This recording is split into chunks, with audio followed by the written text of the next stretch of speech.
In this video, I'm going to use SPSS to perform an independent samples t-test. Here on the left, we have two groups, Group A and Group B.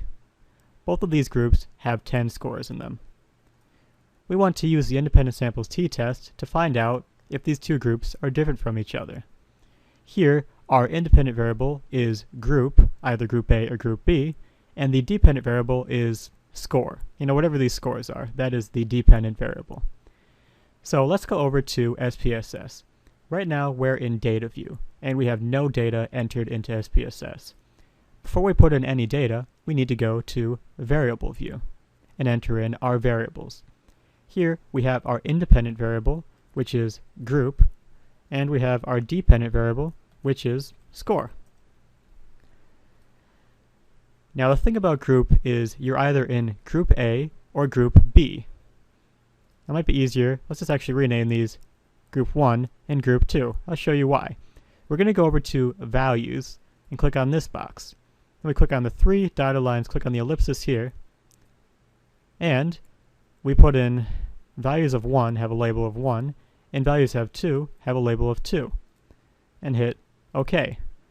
What this means is that, well, now we have our variables. We're going to go back to data view. If we put a 1 in the group box, it means this person is a member of Group 1. If we put a 2, it means that they're a member of Group 2. In this data set, this is an independent data set, so we actually have 20 different people being measured. So that means we're going to fill up 20 different rows in SPSS.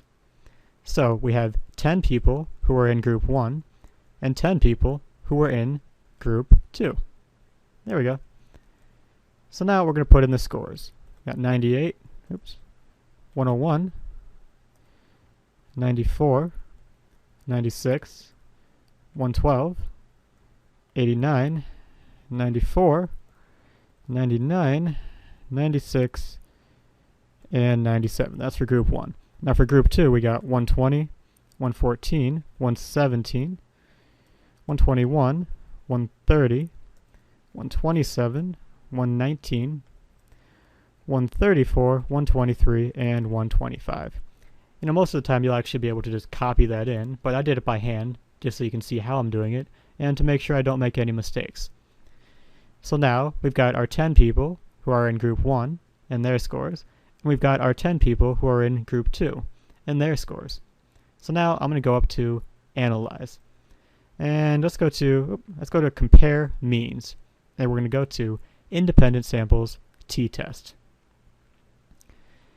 Now here our test variable is score, that is our dependent variable, and our grouping variable is group. Now next to group we have a bunch of question marks. That's because SPSS is just a computer program. It's kind of dumb. We need to tell it what groups are what. So Group 1 we have labeled 1, and Group 2 we have labeled 2. And we hit continue. Now SPSS will know, oh, okay, I'm going to split those two up. Now we can go to options if we want a confidence interval. We'll leave this at 95%. And now we're good. We're going to hit OK to run our t-test. Let me make this a bit bigger. So here we're comparing Group 1 and Group 2. We've got 10 scores in each group. Group 1 has a mean of 97.6, and Group 2 has a mean of 123.